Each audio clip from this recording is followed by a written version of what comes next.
Welcome to your waiver wire show. It is Tuesday morning. The Eagles, Bengals, Browns, and Rams are on a bye. So who are you picking up? Wait till you hear the quarterbacks you're picking up this week. Running backs to the wide receivers. And the tight, everything's good, Jamie, except the quarterbacks. It's miserable. But you know what? That probably means that there are good quarterbacks on a lot of fantasy rosters, which is what we would prefer. It's time to make a trade if you need a quarterback.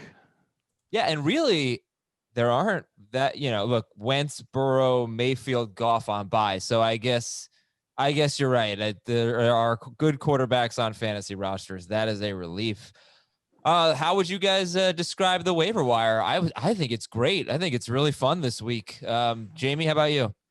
I agree, but I'm usually the most optimistic about the waiver wire stuff. So, but this is one of those weeks where there are multiple guys in multiple positions aside from quarterback. And obviously tight end. Everybody has a person in their league looking for a starter now that George Kittle's out for most likely the season. There are still a rash of injuries. The two big ones at wide receiver that we're looking at this week are Kenny Gallaudet and Calvin Ridley.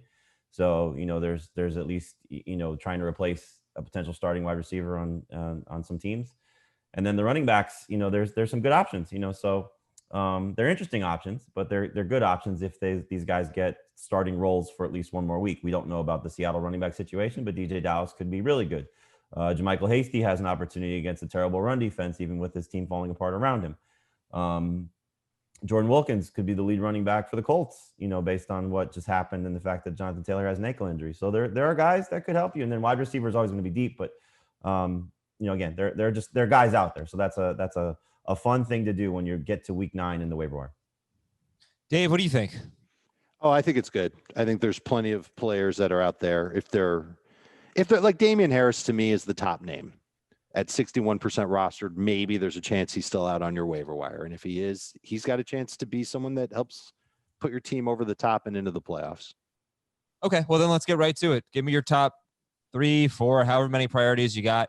Dave, you said Damien Harris. Who else are you looking at? He's going to be number 1. Gus Edwards is going to be my number 2. I liked the way that I really love the way the Ravens ran the ball against the Steelers. Good blocking, even without Ronnie Stanley there. Dobbins was the more explosive of the two, but Gus had a bunch of runs that were great. And he's certainly, I think he's certainly more experienced, but maybe a little more physical at this point than JK. And we know that he's got the better chance to work at the goal line. And then I think Sterling Shepard will be my third one. I think he's got, especially in PPR, a chance to be a reliable starter the rest of the season.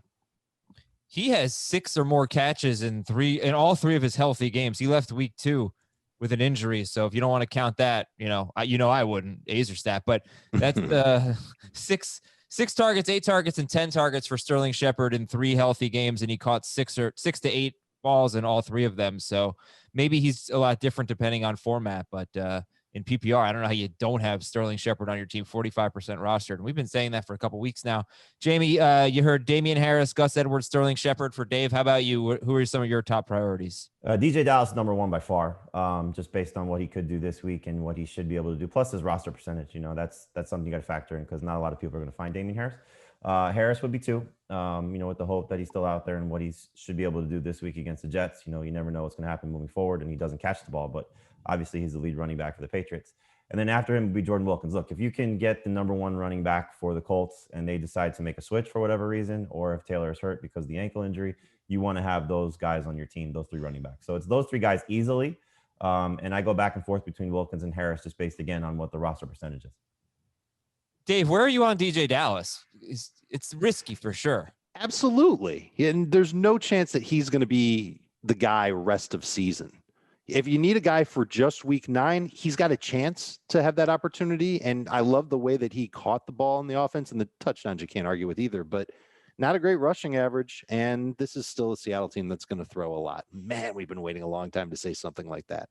So if I've got the chance to get Damien Harris, who I know will be the lead back, I think, for the Patriots for the rest of the season, I'll gladly take him ahead of DeeJay Dallas. And then Jordan Wilkins is another guy. He had a great game. It was a career best game for him. 20 carries, career high, 89 yards rushing, was great. But I don't believe it. I don't believe that he's truly going to be the feature back for Indianapolis the rest of the season. I'm almost positive that Jonathan Taylor will eventually overtake him, and Nyheim Hines is going to be a fly in the ointment. And I'm nervous that people are going to go fab crazy on Jordan Wilkins, and it's not going to pay off for them. If you tell me Jonathan Taylor is going to miss any time, then Jordan Wilkins is the number 1 running back to add. And then just reading the stuff out of Indianapolis this week, they said, which was shocking because they were talking up Taylor so much, that first of all, this wasn't an injury-related thing why Wilkins played over Taylor, because Reich said he didn't know about the injury until after the game. So it sounds like it could be somewhat of an excuse. But they were saying that Taylor was dancing too much beyond the line of scrimmage. Yep. His time to the hole was the longest that he's had all season, was over 3 seconds. Prior to that, he had been around 2.5 seconds. And Wilkins was, I think, 2.89, if I read it correctly, which was among the fastest of the Colts running backs this season. So they're clearly not happy with Taylor at this point. The thing about Dallas is he did everything that you like from a fantasy running back in terms of leading the team in carries and working in a passing game, obviously getting the goal line opportunities.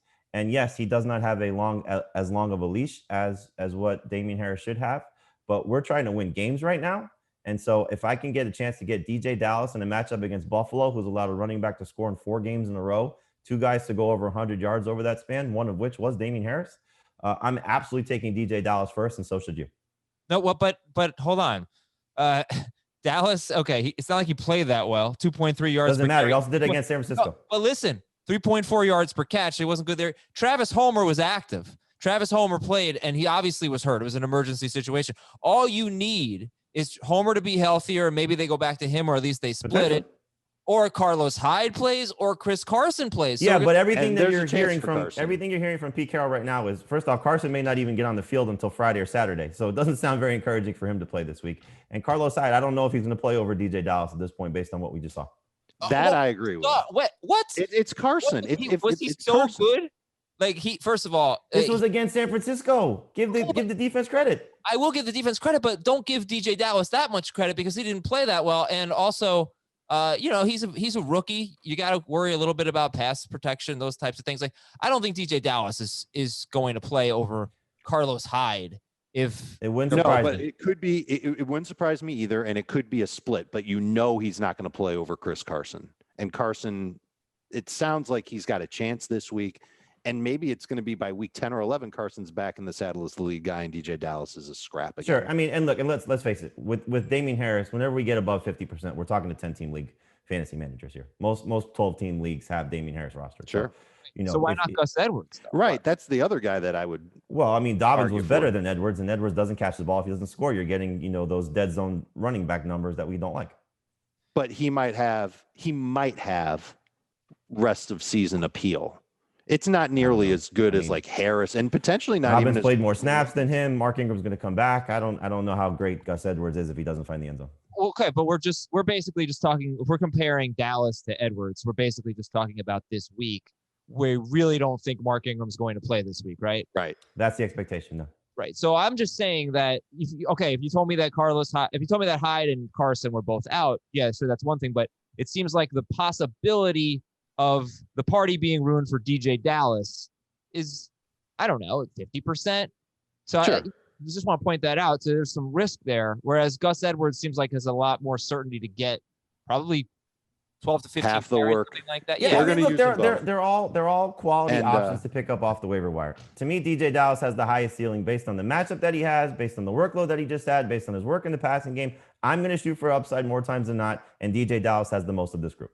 Yeah, but Gus is playing who do the Ravens have this week? I was about to say the Steelers. All right, it's a tougher matchup for sure. I don't know how much tougher it is. He ran against the Steelers last week. Here's what Pete Carroll said about Chris Carson. He will test out his foot Friday and evaluate him Saturday to determine if he can play Sunday. That does not sound very encouraging that he's not going to practice all week.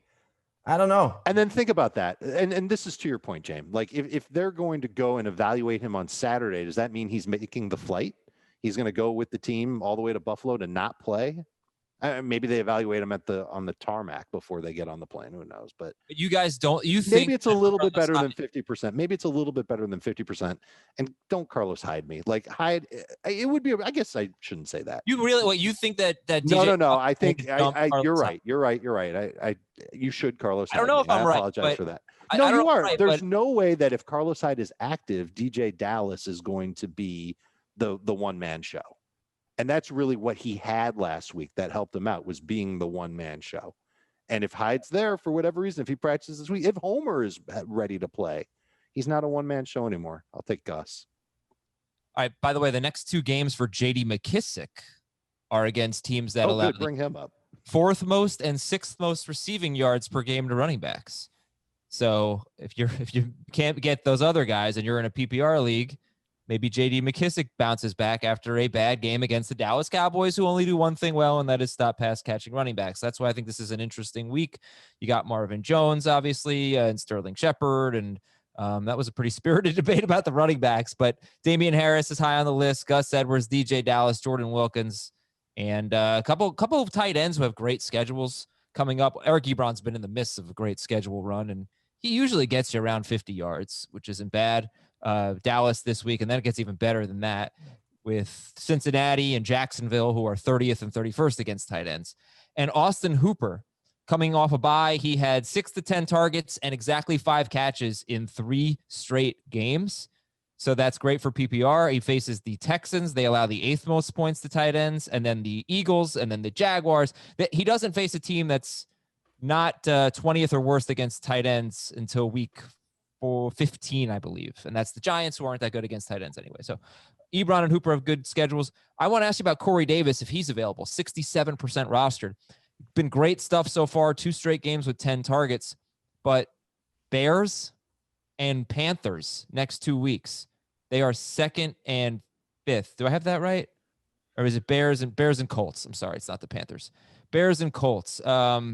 Bears this week. Let's start with that. Like Corey Davis, how interested are you in him? Because he's obviously a hot name, but Bears have only allowed 2 touchdowns to wide receivers. They give the 2nd fewest fantasy points. Very interested. I mean, you can't get past what the targets have been for him, what the production has been for him.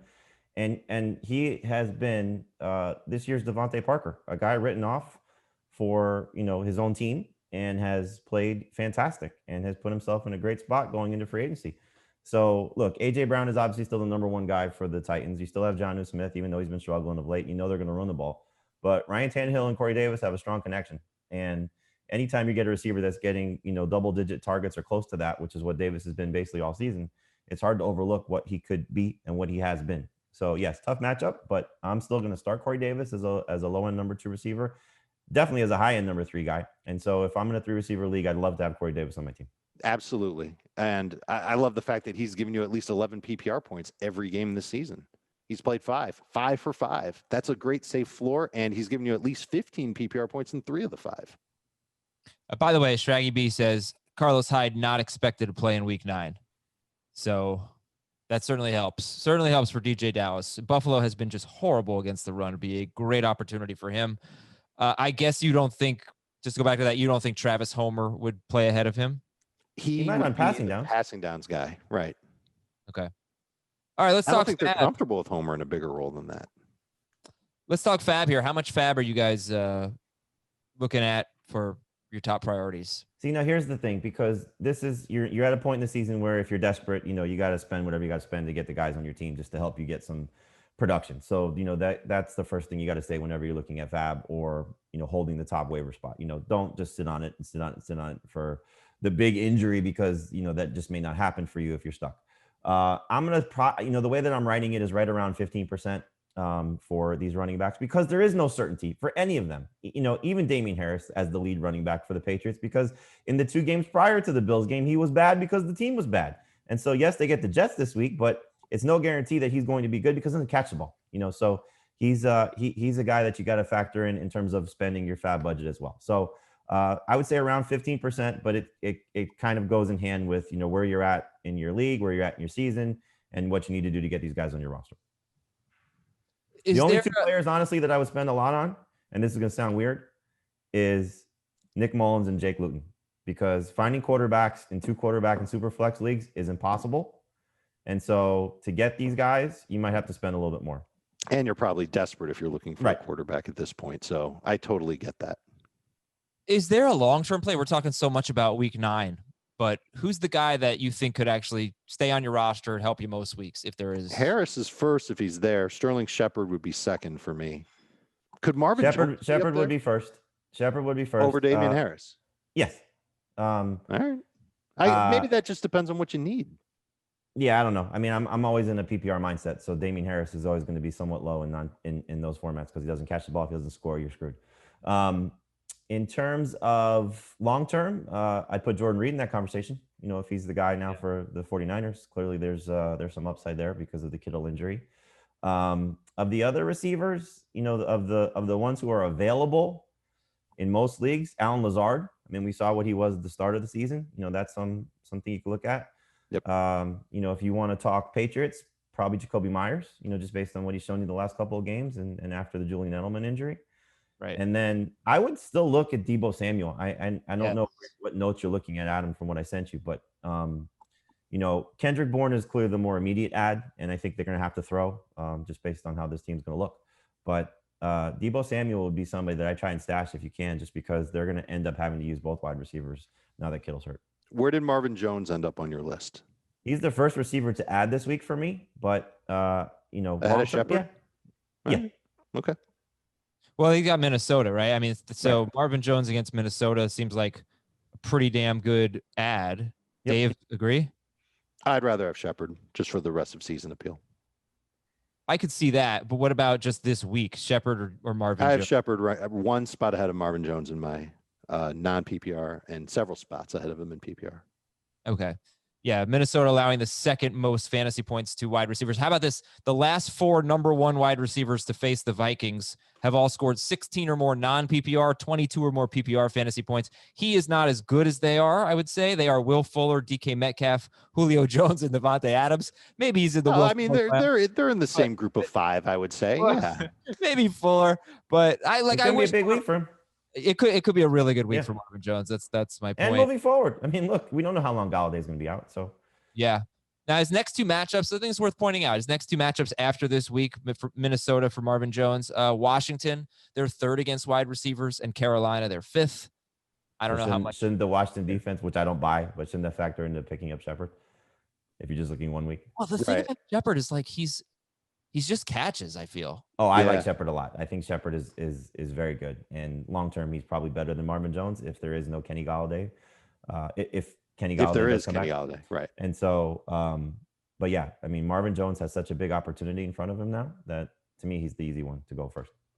I'm not buying that football team pass defense. We haven't seen them without Landon Collins yet. He's out for the year. So. And it's so that might weird help against because like more than receivers. In the first game for the Giants, Darius Slayton was probably on his way to a big game and he got hurt. Mm-hmm. And so, you know, like I think Slayton could be better than Shepard this week just based on the big playability because now, you know, Slayton is hopefully escaping these past 2 games of some brutal coverage that he's had to deal with. We have so many more names to talk about. A guy like Jacoby Myers is pretty interesting. You know, if you just need to plug somebody in and hope to get 10 PPR points or something like that. What about the players you picked up last week, like Nelson Aguilar, the players that were really badly affected by the weather? You know, could they bounce back? Let's see, Alan Lazard we talked about, Mecole Hardman, Jalen Reagor. So these guys will be discussed in a moment. We'll give you the top 3 at each position. But football fans, Thursday Night Football should be fun this week. The Packers and the 49ers. Are you an Amazon Prime member? Did you know that you can watch Thursday Night Football live on Prime Video? That's right. It's the future of football. You can catch all the action on any device, almost anywhere in the world. And you can choose your favorite announcer, including Troy Aikman and Joe Buck, or Bucky Brooks and Daniel Jeremiah from Move the Sticks, or Chris Long and Kerry Champion from NFL Next. You can get next gen. This is actually a very cool feature. Next gen stats, and you can watch in-game replays on demand, all within Prime Video's X-Ray. Next gen stats are real-time stats powered by AWS, so no more waiting around. You can access the current stats anytime. That's perfect for you fantasy football players out there. You want to see your stats and the next gen stuff. It's really cool. Check that out. So in-game on-demand replays are accessible on your remote, on Fire TV, or by turning your mobile device sideways. So if you are a streamer or you simply want the most custom way of watching Thursday Night Football, tune in live every Thursday starting October 8th. Coverage begins at 7 p.m., kickoff at 8:20 p.m. Eastern on Prime Video. Also available on Fox and NFL Network. NFL Network simulcast subject to change. Thursday Night Football is presented by Bud Light Platinum. You know, we're also going to talk about last night's game, which was, I guess, surprisingly competitive. Did you guys enjoy that game? Sure. Yeah, it was a little frustrating to see the Bucs not play the way that they, had been playing the last couple of weeks. It was a little frustrating with the Ronald Jones, Leonard Fournette split. Yeah. If you still were buying into Ronald Jones, which doesn't seem to be something you should do moving forward. It was a little frustrating to see Mickens play ahead of Tyler Johnson, for anybody that used Tyler Johnson in daily because of the absence of Chris Godwin. But look, Daniel Jones made some great throws. That touchdown pass to Golden Tate was as pretty a throw as you'll find. The touchdown pass to Dion Lewis was as pretty a throw as you'll find. He is maddening to watch, I'm sure, for you, Adam, as a Giants fan. And, all these names that we've talked about, let's not overlook Wayne Gallman, who, it's not pretty as well, but he's been productive in his 2 opportunities now. And he does have a decent matchup against the Washington football team this week. Yeah. All right. But more, we'll get back to that game a little bit later. You got the Gronkowski touchdown and the Mike Evans touchdown. I'd say Bradbury did a pretty decent job on him, but he did score. Okay. News and notes, George Kittle. So you can probably drop him. Hopefully you have an IR spot. Maybe you get him back for a fantasy playoff game, but he's out roughly 8 weeks. Jordan Reed could be back. Reed was pretty damn involved in weeks 2 and 3. He caught 2 touchdowns in one of those games. He almost had a touchdown. He was just out of the end zone in one game against the Giants. So don't overlook him if he plays. It's a Thursday game, so we don't know if he's going to play. Which is the most shocking thing of fantasy football in 2020? That we are in week 9 and we are talking about Jordan Reed, Antonio Brown, Le'Veon Bell, Adrian Peterson, and we just got finished watching a game where Alfred Morris had relevant touches. Oh my gosh. I confessed the day of last night. I had no idea Alfred Morris was on the Giants. No idea. He got the handoff. I was like, who the hell is that? And he got 8 carries to 12 for Gallman. So that was kind of frustrating. Like, you'd be maybe a little more excited about Gallman if he didn't get, 60% of the carries. It's a weird year. And Antonio Brown coming back this week as well. Did you mention that? Yes. Yeah. Sorry. I had a feeling you did. Jimmy Garoppolo out 6 or more weeks with an ankle injury. And I'll just tell you, like, Nick Mullins, he basically throws a lot of interceptions, which is a problem, but he basically scores 20 or more points in half his games. So it's not like that bad if you're looking at 2 QB leagues. Well, I mean, he did in 2018, half of his games, 4 of 8, he had 23 or more points. He's done it this year too. Well, he started 3 games. 1 he was benched. And 1 he was at 19 points. Right, but he torched the Giants, just didn't get the touchdowns. And he came off the bench, and in 1 quarter, he scored 20 points or 23 points or whatever it was against the Seahawks. Right, but he was also the second start he made this year. He was benched for C.J. Beathard, so just factor that in. Yeah, that's true. Kenny Gallaudet out week 9. He's considered week to week. Don't know yet about Calvin Ridley. You mushed both of these guys. You with your stupid comparison, Gallaudet versus Ridley. Look what you did. What? Me? Yes, you kept asking who's better rest of season, and you killed them both. Well, yeah, my bad. You killed Kenny. What I do. That's what I did. I killed Kenny. Bastard. I am a bastard. We've got some COVID situations. Cleveland, they're on a bye. AJ, okay. What happens if AJ Dillon and Jamal Williams both don't play? Because Dillon has COVID. Get ready for Dexter Williams. Okay, Dexter Williams. Get ready for Aaron Rodgers. And maybe Aaron Jones, right? Could he play this week? Well, yeah, I mean, that would be the best thing. And, get ready for 50,000 touches for him if he's the guy out there, which would be awesome. But, yeah, if you're the Jamal Williams fantasy manager and you've been kind of riding this fun wave, which has been great for his fantasy production, be prepared for him not to play. Right, because he may have been in close contact with Dillon, and they've been clearing those players pretty quickly, it seems. Today is a big day for him because I believe if he's not cleared today, he can't play. We got to keep an eye on the Ravens and the Steelers. Marlon Humphrey played the game with COVID, so there are going to be some contact tracing there.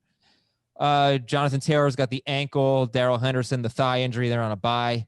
Sam Darnold, what's the update? Do we have an update on Sam Darnold, an MRI on his shoulder? The update is you shouldn't start him unless you're in a 2-quarterback league. Yeah, they expect him to play at this point. If I'm the Jets, I don't know if I'd be willing to risk it if they're still viewing Sam Darnold as their franchise guy or trade chip once they draft Trevor Lawrence. I don't know how they win. I don't know how they don't get Trevor Lawrence unless Trevor Lawrence stays. Well, that's the thing. Does Trevor Lawrence look at it and go, "Oh yeah, I'm going back to Clemson"? They're so bad. Kenyon Drake unlikely to play this week, may not miss much more time. We're probably going to see Jamal Adams this week for the Seahawks, but not necessarily Chris Carson or Carlos Hyde. Like, if you're the Jets, how do you not hire Eric Bieniemy and say to Trevor Lawrence, we are going to create as much of a Chiefs environment as we potentially can from the guy who's just been coaching, I use that, term, as the offense coordinator for Patrick Mahomes. Obviously, Andy Reid has a huge influence on it, but Eric Bieniemy being the offense coordinator for Patrick Mahomes with Trevor Lawrence, like that to me is the only way I'm Trevor Lawrence going to the Jets. Like, give me a coach that I can trust. The millions and millions of dollars that you get for being the number 1 overall pick ain't bad either. But I would love for the Jets to do the right thing, and that sounds like the right thing. And they've already got a few pieces in place on offense. Yeah, Becton at left tackle is going to be good. Damon Williams on Twitch talked to us and said he just raved about Eric Bieniemy. He's awesome. Did he rave about Adam Gase? He didn't. I asked him. He didn't trash Adam Gase or anything like that. He was being diplomatic, as I recall. It's been a little while, but you just don't. What we never know about these coaching searches is who actually wants the job. I don't know if anybody wants to go to the Jets, but having the number 1 overall pick would help. Guarantee you, there will be coaches who want to go to the Jets. Everybody wants to go to the Jets if they have the number 1 pick. If they have the number 1 pick, yeah. I mean, look, Joe Douglas is a good GM. I don't want to lump him in with Adam Gase, or he has a chance to be a good GM.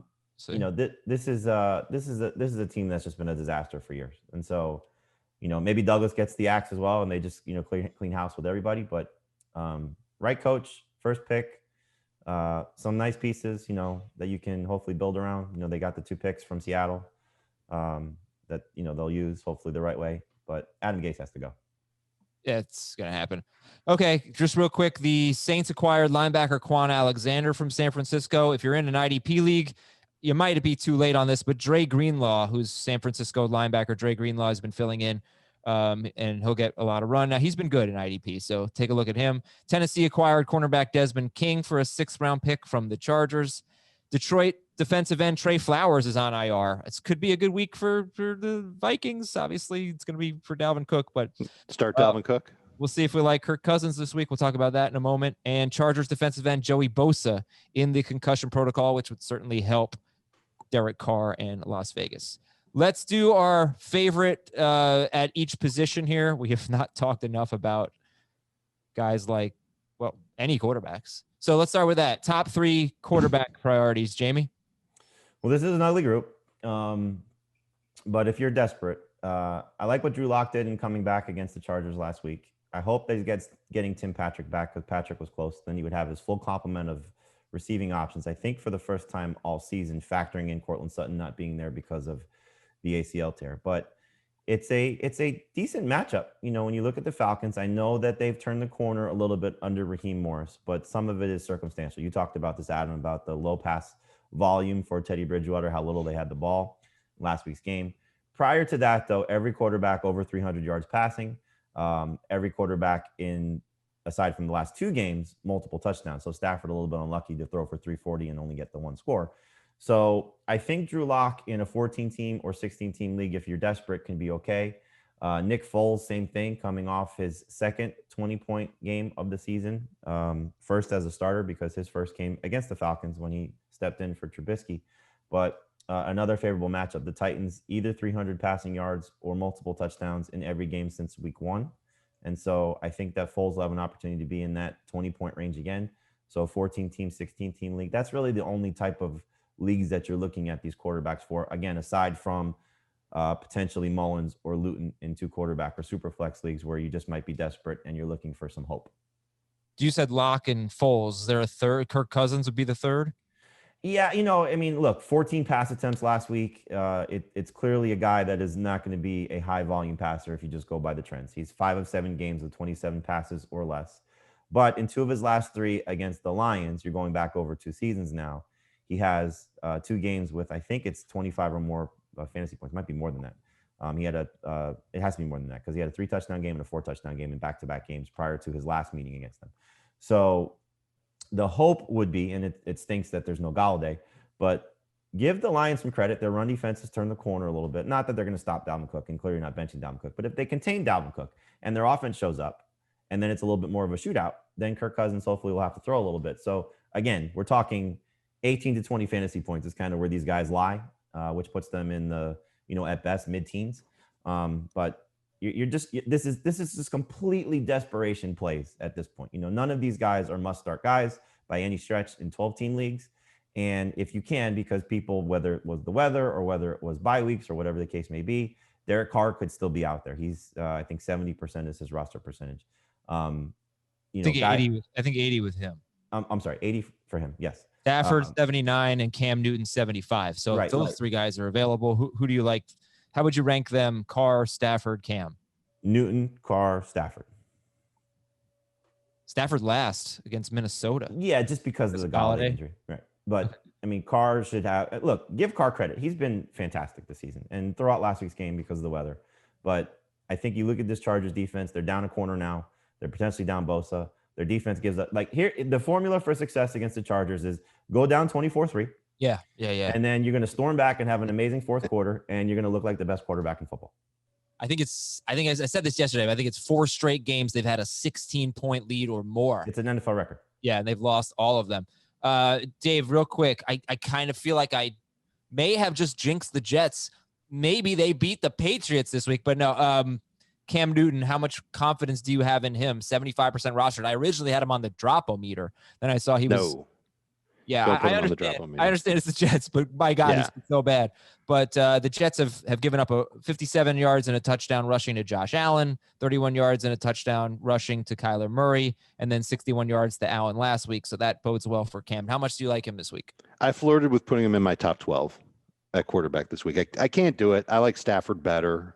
Last 4 quarterbacks have had at least 24 fantasy points each against Minnesota. Gallaudet, no Gallaudet. He didn't have Gallaudet for a lot of last week. He had one of his best games of the season. So maybe it helps not having that big target there. Maybe it's kind of what we thought with Baker going into last week. But I would take Stafford, but that's it. I'd rather have Newton over Carr. I think he'll have a good game. I think the Patriots will find a way to win. They'll probably run their way to win, and Cam will be a big part of that. All right, running back we've already talked about, but for Jamie, DeeJay Dallas is number 1. For Dave, Damien Harris. We're also looking at Gus Edwards. I mentioned J.D. McKissick, strictly a PPR thing, and you never know. Even on my list. You never know how reliable the receiving totals are for running backs, but Giants and I think the Lions are his next 2 games, and they've given up the 4th and the 6th most receiving yards to running backs for what that's worth. So who else? Wayne Gallman, what's your interest level in him? The football team, actually, their run defense has been really damn good lately. But so was Tampa Bay's and so was Philadelphia's, and Gallman hasn't been that bad. So is he a decent consolation prize? He is. Again, we don't know if Devontae Freeman's going to play. He was working out on the side all last week, not doing anything with the team. But, obviously their practice regimen was kind of thrown out of whack because of the COVID-19 stuff. So, maybe Freeman has a chance to return this week. And clearly if that happens, you're going to want to start him over Wayne Gallman. But if Gallman gets the chance to, play again as the lead running back there for the Giants, he scored in 2 straight. It's an easier matchup than what he's played in the last 2 games. So that's something that should be encouraging for him. But as you saw, Dion Lewis had the touchdown reception. They played him in some obvious passing downs. And as you mentioned, Adam, previously, the Alfred Morris problem there too. So I was a little frustrated with Gallman's work in the passing game because he had the 5 catches 2 games ago against Philadelphia and then only 1 catch on 1 target. So I'd like to see him get more involved in that area of the game. And can I just make one thing clear? I think rest of season, DeeJay Dallas doesn't have a lot of value, but if you're really in week-to-week mode, maybe you're 3-5, you can't afford another loss, and you're really hurting at running back, and you can't get Damien Harris, I have Dallas ranked ahead of everybody else on the list. And that's as of now. We don't know if Carson's going to come back and end up being a problem that takes DeeJay Dallas off the field. But for now, sure, he can be your top waiver claim at running back if you got to get a win in week 9. So JaMychal Hasty, if he's barely available, 82% rostered, but I'm assuming you guys love him this week against Green Bay. Sure. For 2 reasons. One, it's still the, essentially 4th string running back for the 49ers. It's a fantastic matchup, but Adam, you brought this up when we did our, sort of emergency top to your podcast yesterday, or lead to the podcast yesterday, that George Kittle's absence is terrible for this run game. And so while it's such a strength and the matchup is so good, you should be starting JaMycal Hasty. But I wouldn't be like, oh my God, I got the 49ers running back against the Packers. I'd be like, I got the 49ers running back against the Packers. But you sound kind of pumped about the fourth string Seahawks running back against the Bills. Yeah, because their offense is at full strength. I mean, you're talking about, backup quarterback, backup tight end. So there's just a lot of stuff going on with San Francisco that's bad, unfortunately. And it sucks because I do think JaMycal Hasty's worth starting.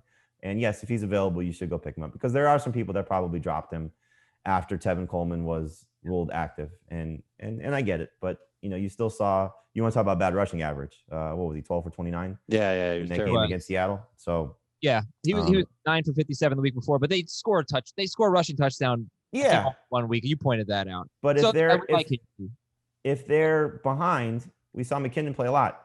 And so, McKinnon might be the best San Francisco running back, especially in PPR. Yeah. J.K. Dobbins obviously is a high priority. Justin Jackson has 96 receiving yards in his last 2 games, and Vegas allows the second most receiving yards to running backs. So he's another 72% roster, Justin Jackson. And then, of course, there's Zach Moss, who might have a lot of long-term appeal and is 71% rostered. Okay, Dave, let's talk about wide receivers. Give me 4-ish names to know. Shepard's at the top of the list, both in terms of week 9 and rest of season, especially in PPR. He's going to be consistent, safe floor type of receiver. If you can stash Allen Lazard, I would go in that direction next. But if you need to win now, Marvin Jones, Mecole Hardman, Jacoby Myers, Curtis Samuel. Okay, say it again, Sterling Shepard. So if you're looking just for a receiver in week 9, it's Shepard 1, Marvin Jones 2, Mecole Hardman 3, Jacoby Myers 4, and then Curtis Samuel after that. But if you're looking long-term, throw Allen Lazard right behind Shepard. Where would Corey Davis rank if he were available? Top of them all. Okay. Jamie, tight ends? Well, Ebron should be the first one you look for. Yep. Obviously coming off a strong game against Baltimore, gets a great matchup against Dallas, and based on his availability, could be out there in some 12-team leagues, but 10-team leagues as well for the Kittle fantasy manager. Logan Thomas, I'll buy into what he's done prior to his bye week, and hopefully we see a little bit of an uptick in targets, but he's been at least productive with the minimal targets. And then I'll put Jordan Reed third. But if you have 2 roster spots to play with, and this is more for the Kittle manager, pick up Austin Hooper, just with the idea of hopefully his return, which is what Kevin Stefanski said following their bye week. And if he is back out there without Odell Beckham, don't judge the Browns based on this game in week 8 because of the wind. It was just a terrible situation for both of those teams. But clearly there's an opportunity for Hooper because Beckham's absence and what he was starting to do prior to the appendix injury. Are we sure Jordan Reed's playing? No, we're not sure Jordan Reed's playing. But long term, that's the guy that should step into the George Kittle role. And, I know Ross Dwelley caught a touchdown, but we've seen enough of Ross Dwelley to know that unless he's playing the Cardinals in 2019 or 2018, sure. I don't know how much you want to trust him. Right. So first of all, I don't like using Jordan Reed and long term in the same sentence. It doesn't feel right. But if he's available, I agree. You should go get him. Yeah, that's true. And if he's not, there are still other tight ends that are going to be out there that you could use as an emergency replacement for him if he doesn't end up playing in week 9. And it's guys like these aren't exciting names: Darren Fells, Dalton Schultz, Mike Gesicki, Jimmy Graham, and Irv Smith only had the one stinking catch. I wish it was a little bit more than that. That's the thing. Like, should we not forget about Irv Smith? Because I am perfectly. It's hard to tell somebody to stash Irv Smith in week 9. I get that. But I'm willing to just forget about some of these win games from week 8, Well, that wasn't a wind game. That was a win game because Cook was cooking. It was both, though, but you're right. But he only threw 14 passes in that game, which even for Kirk Cousins is pretty low. I don't know. I'll go back to what Scott Fish said, that every time Dalvin Cook has been healthy, we haven't seen a lot from Irv Smith. That's a great point, too. Mm-hmm. Yeah. Okay. So Eric Ebron, Logan Thomas, Jordan Reed. And I will ask you, if you don't need a tight end, you're just looking at the rest of these guys long-term, is Hooper the best long-term? Yes. I would say also according to reports Monday, that Andy Dalton's still in the concussion protocol. Ben DiNucci brought Dalton Schultz back to life. So Dalton Schultz could be somebody in PPR for sure that you can look at, even in the matchup against Pittsburgh. I think Dalton Schultz played almost every snap in that game too. He was on the field a lot. Okay, DST. Ooh, this is a fun DST week. Yes, DST it is. week.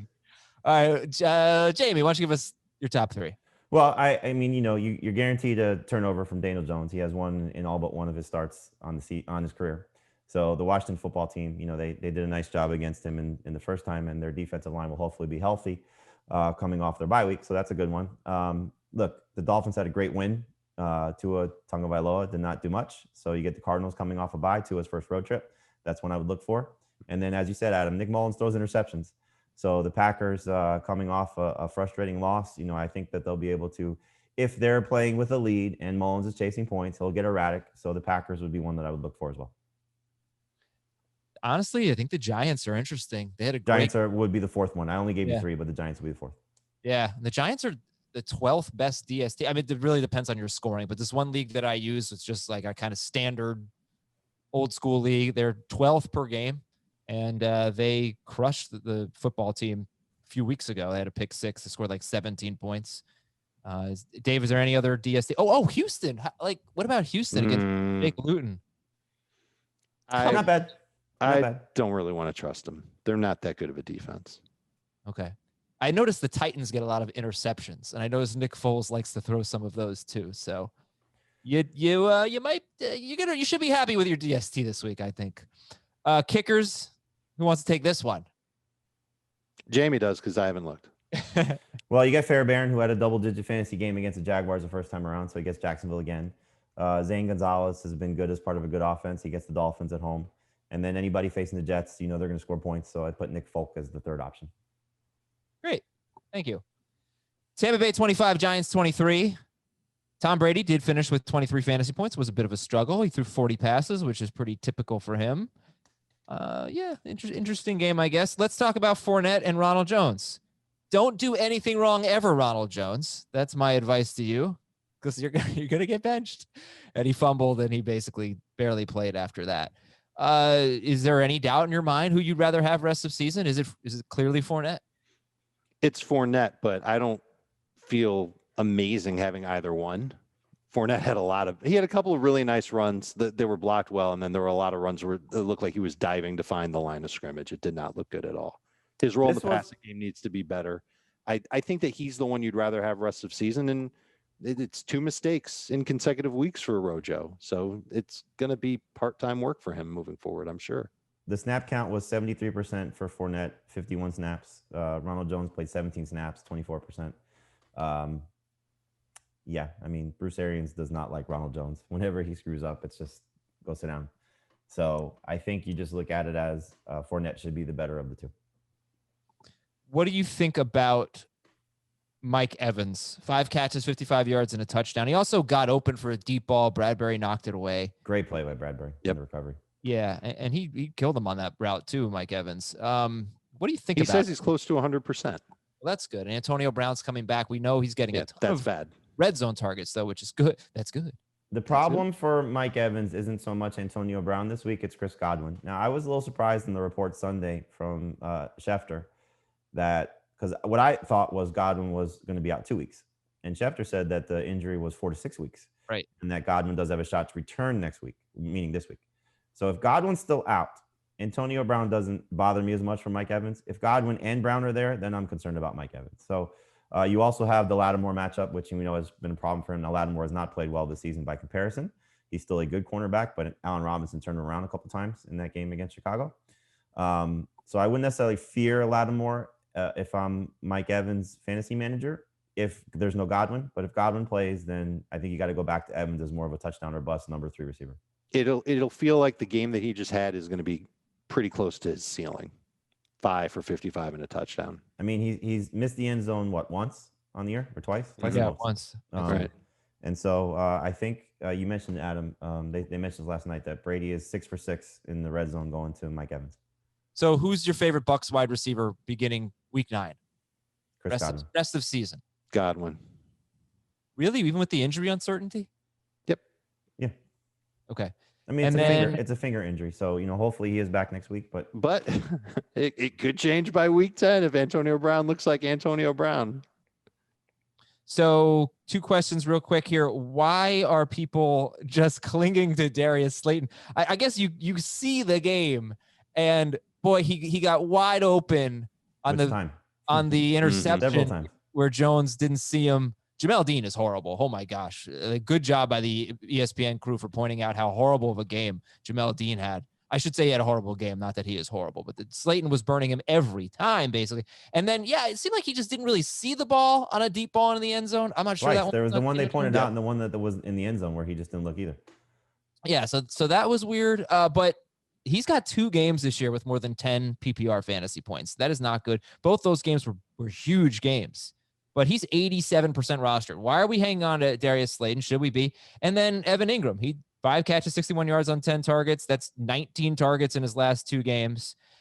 Should we be hanging on to both of these guys? They have Washington, Philadelphia, and then a bye in their next 3 games. Ingram is clearly still better in PPR than non-PPR because he doesn't score, and they should have reviewed the one play last night because it looked like he scored in the end zone.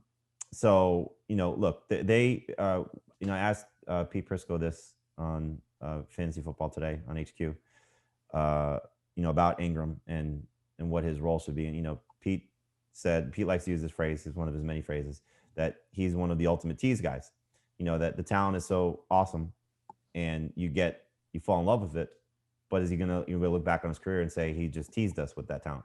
So I hope that's not the case for Evan Ingram. We could still find out because there was some talk. Remember the trade deadlines today, and he was a guy that they were, maybe, or there's been rumors about them maybe moving him. So keep that in mind. But I still think Evan Ingram is in that 14-16 team league range as opposed to a 10 to 12 team range. The Giants could have benched him after what happened last week. The ball bouncing off his hands that would have won them the game. And instead they threw him to him 10 times. So they're committed to Evan Ingram, I think. I don't think they're going to trade him. I think he's going to be a big part of their offense. Yeah. And I do think he's worth considering as a starter in a 12-team PPR league. Maybe even in a non-PPR league. Non-PPR, I think there are better options of the touchdown or bust guys just based on what they give you. Yeah, but those are guys you'd have to flip around each week. I don't know. I'd start Logan Thomas over Evan Ingram at this point.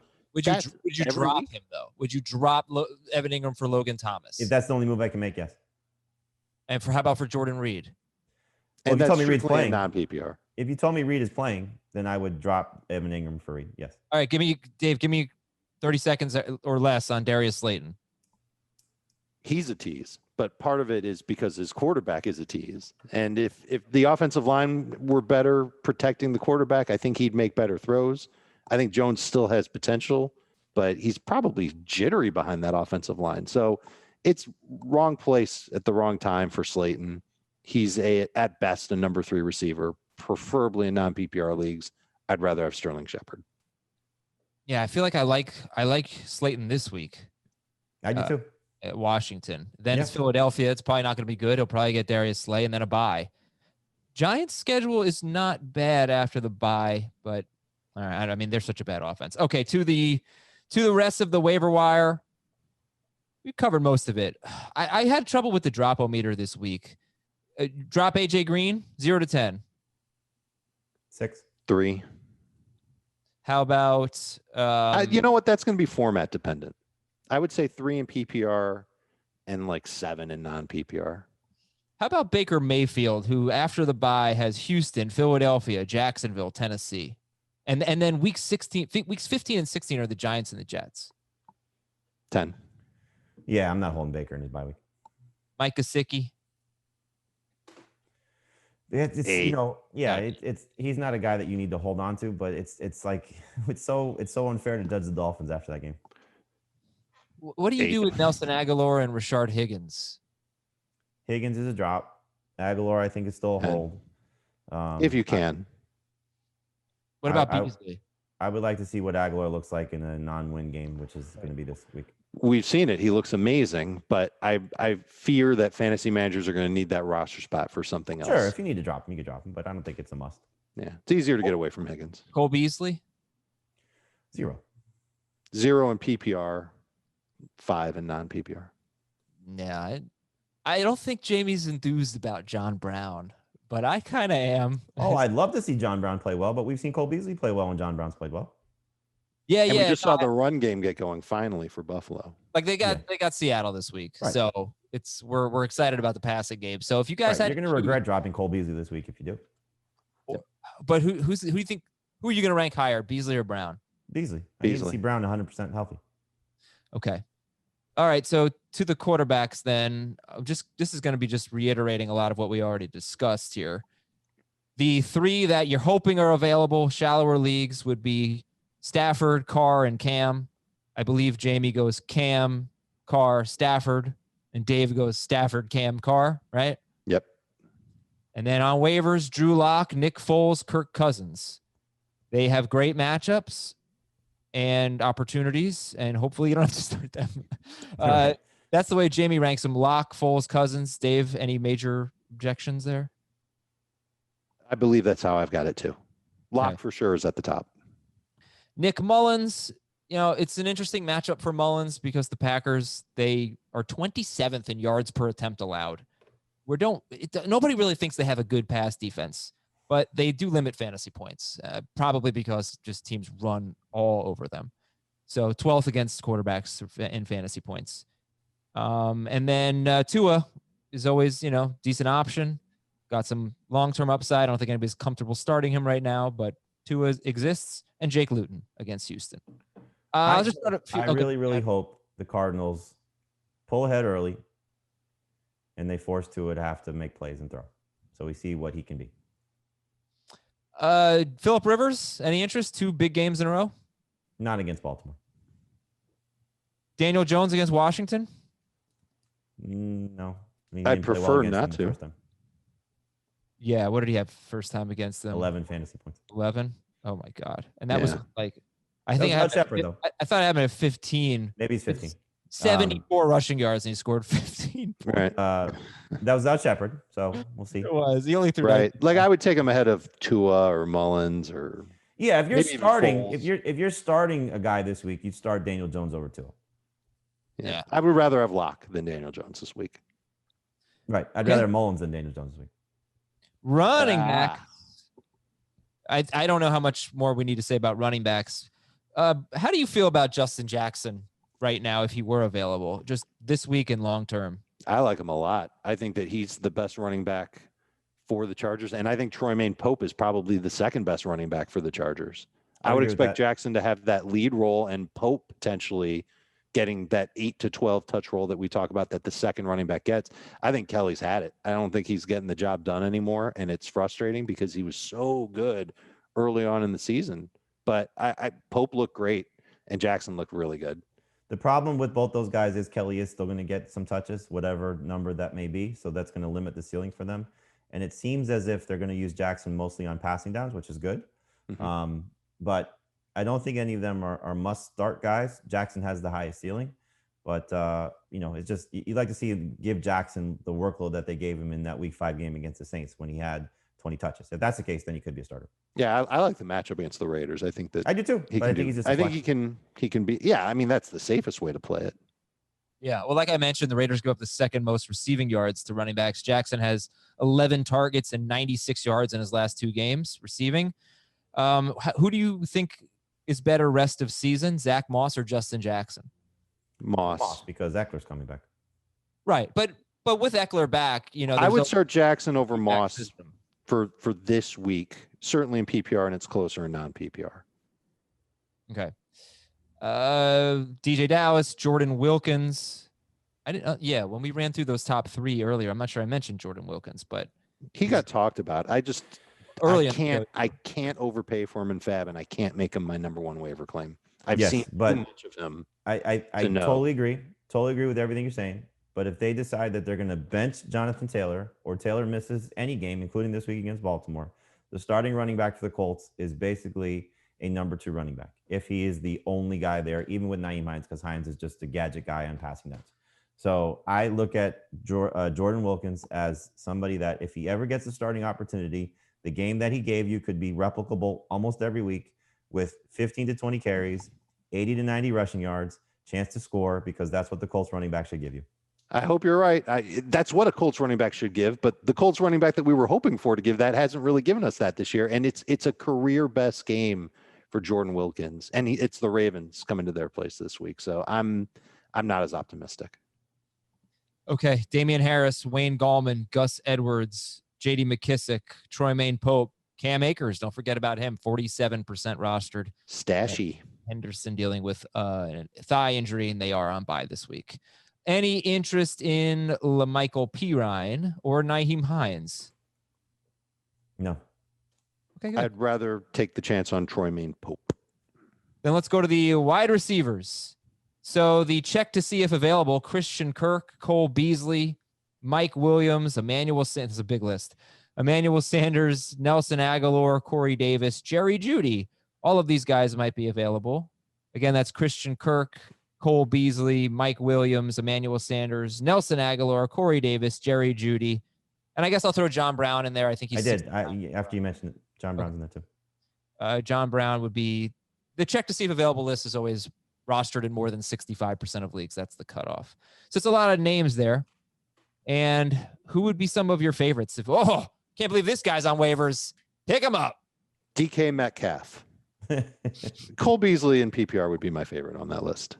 Kirk for me by far. I mean, what he's been doing prior to their bye week and what Kyler Murray's been doing, it's just easy to say Christian Kirk has now put himself in the conversation to be a top 20 wide receiver on a weekly basis.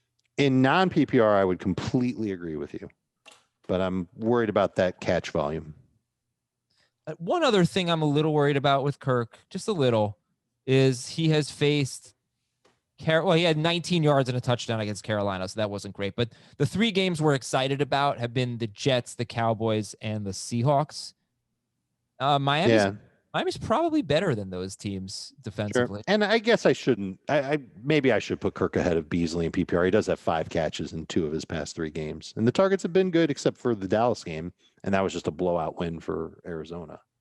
So I'll amend what I said. We can put Kirk on top of Beasley and PPR too. And I highly, highly doubt the Cardinals are going to come out of their bye week saying that Kirk is a problem in their offense. He's part of the reason why they were able to get downfield more. And he's going to have some staying power rest of the season. So taking it back, Adam. I'm taking it back. Okay. Who would you rather have, Mike Williams or Emmanuel Sanders or Nelson Aguilar? Sanders if Michael Thomas is out again. But, that's the risk that you're running. But Mike Williams, I mean, look, he had a great game from Justin Herbert this past week. He had, I think, 8 targets in that game. So that's something that's encouraging. The week before he was non-existent. So you just kind of know what Mike Williams is. But no floor, no ceiling. The upside play there is always good. The thing about Mike Williams is for how well Justin Herbert has played, it's just weird that Williams hasn't been better. He's only had 1 good game. This was his first good game this year in which Keenan Allen did not get hurt. So that Justin Herbert played. He also was good week 1 with Tyrod Taylor. But it's just like 69 is good. It's worth looking. I mean, it's it's way more. Tyrod did that game, yeah, right. We were interested. Thing in is that like game. He Justin Herbert throws the ball deep really well. It seems. It just feels like Williams should be better. Hopefully there's some type of breakout coming here. Well, I mean, he's battled some injuries too. Factor that into his game logs, but. I think you just look at it that they like Jalen Guyton, and he's good deep threat. They still have Hunter Henry, who's making some plays, even though it hasn't been great for fantasy. He's in love with Keenan Allen, which we love, so that's great. But you would expect a few more big plays coming. So sure, I don't have a problem if somebody dropped Mike Williams, which I get prior to last week, and he's sitting there, and I need a 4th receiver to stash. That I'll pick him up. Give me the names one more time, Adam. Yeah, I kind of want to move on just because there are really rostered in a lot of leagues, but Kirk, Beasley, Mike Williams. I was just saying the last 3. It's Sanders, Williams, and Aguilar, right? Yeah. I think probably just a guy to have on my bench. I'd rather have Williams at the top just for the boom bust potential, then Sanders, then Aguilar. Corey Davis, we like him, and I think Jerry Jeudy. I feel like there's a comparison to Brandon Ayuk last week, right? If the Deebo Samuel was out, if Tim Patrick is out, it's 10 targets last week for Jerry Jeudy. Now he's facing the Falcons. Ayuk was facing the Seahawks. Not quite as good for Jeudy, but you see the potential there. If he gets close to 10 targets against the Falcons, he's probably going to have a big game. That's the hope. Yeah. Other than that are Marvin Jones and Sterling Shepard and Allen Lazard and Mecole Hardman. Dave mentioned Mecole Hardman. I think you had him 3rd on your priority list for this week. Carolina, they should be getting a starting cornerback back. Rasul Douglas coming off the COVID list. They've been really good against wide receivers. This is the Chiefs we're talking about. But what do you think about Hardman this week? He's a flex play that you're hoping, probably more of a bye week replacement than a flex play. You got to love the targets last week. That was amazing. I don't think you can count on that every week just based on what Hardman did. I think if you look for 4 targets from Hardman, knowing that half of them will probably be deep shots, you'll be okay. A lot of the receivers that we've already talked about way ahead of Hardman. The problem for Hardman is twofold. One, Dave mentioned it, the targets aren't always consistent for him. So last week getting 9 was great. The other part of it is Sammy Watkins could return at any moment, so the upside for Hardman is a starting wide receiver on a week-to-week basis. The downside is he doesn't play. Oh, and Sammy Watkins should probably be somewhere on your radar. Who's a better player to stash, Allen Lazard or Sammy Watkins? Lazard. Okay. How about Jacoby Myers? Maybe you get 10 or more PPR fantasy points from him at the Jets. Jalen Reagor, more long-term. They're on a bye this week. Darnell Mooney. He's got 5 or more targets in 5 straight games. Yeah, 6 straight. But he games. finally put it together this past week. Yeah. Like he's had those targets and he didn't do a ton with them. Now he finally has. I don't know if he can keep it up. Kendrick Bourne, LaVisca Chenault, Hunter Renfrow, Braxton Berrios, Deshaun Hamilton had a big game against the Chargers, against Atlanta this week. Zach First Pascal. game without Tim Patrick. Right. Why'd you put Chenault on your list? Well, the hope that, Luton comes in and, the rookie-to-rookie connection is there. I don't want to give up on LaVisca Chenault completely yet. Would you guys consider dropping DJ Charker? Not yet. Not yet. Let's see what happens. I think Luton's going to be good for Charker. If you were going to gamble on a second Detroit wide receiver against the Vikings, would it be Hall or Amendola? Hall. The targets showed you last week that they like Hall quite a bit. Cool. Tight ends. You got Eric Ebron, Logan Thomas, Jordan Reed, Austin Hooper, Dalton Schultz, and Trey Burton at the bottom of the list against Baltimore. But I think we've talked a lot about them. So Ebron, Logan Thomas, who's had 4 targets in 4 straight games or 3 straight games, I think. But he caught a touchdown against the Giants. Giants are kind of struggling against tight ends. It might not show up in the numbers, but the last 3 weeks, Logan Thomas, 42 yards and a touchdown. Richard Rodgers, 85 yards. Gronkowski caught all 4 of his targets and scored. And then there's Jordan Reed. Like I mentioned earlier, weeks 2 and 3, he was pretty involved. He had 14 targets in those 2 games, and one of them he got hurt in. So Jordan Reed, 4% rostered. Austin Hooper long-term, Dalton Schultz if you need someone, although it's a really tough matchup this week against Pittsburgh, and then he has a bye. Trey Burton. Jamie, what are your thoughts on him?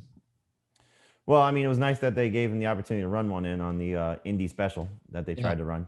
But that was frustrating. The first game with both Mo Ali Cox, Trey Burton, and Jack Doyle all healthy, that his targets weren't there. So that's why he is where he is. Who is a better bye week stash, Dallas Goedert or Austin Hooper? Goddard should be the number 1 tight end available to pick up if he's out there. Yeah. Okay. And if you are in a deep league, Ross Dwelly. If Jordan Reed doesn't play, Ross Dwelly's got an opportunity. You can wait on Dwelly. You can probably wait till Friday to add him. No, I don't know because mega deep. They play Thursday, so you can't. Oh, that's right. So you can't wait till then. So yeah, Wednesday would have to be the time. My bad. I would if you're the George Kittle manager and you're stuck and you have 2 roster spots, pick up Dwelly and Reed. See what happens Thursday. Drop 1 before the game, and then pick up something else. You could cut your kicker and pick them both up, and then whichever one plays, you drop the other for a kicker. Diabolical, Dave. Diabolical. Football team, Cardinals, Packers. Dave is actually short for diabolical. Football team, Cardinals, Packers, and Giants would be 4th. Maybe I'm the only one who likes Houston this week, but it's not bad. Houston. They'll be my FanDuel DST. The thing about Luton is he last year, if I saw the stats correctly, only 3 interceptions at Oregon State and only 11 interceptions in his 3-year career. So that's good to know. Kaimi Fairbairn, Zane Gonzalez, Nick Folk. You're welcome. Just please don't put in Mike Lennon. Yeah, sure. Why not? Thanks for listening, everybody. No Twitch tonight. Forgot to mention that. No Twitch tonight because of election night. But we will we'll talk to you tomorrow on the podcast. See ya. Want more of the Fantasy Football Today podcast and nonstop year-round fantasy advice? It's simple. Hit the subscribe button and hang with us all throughout the year.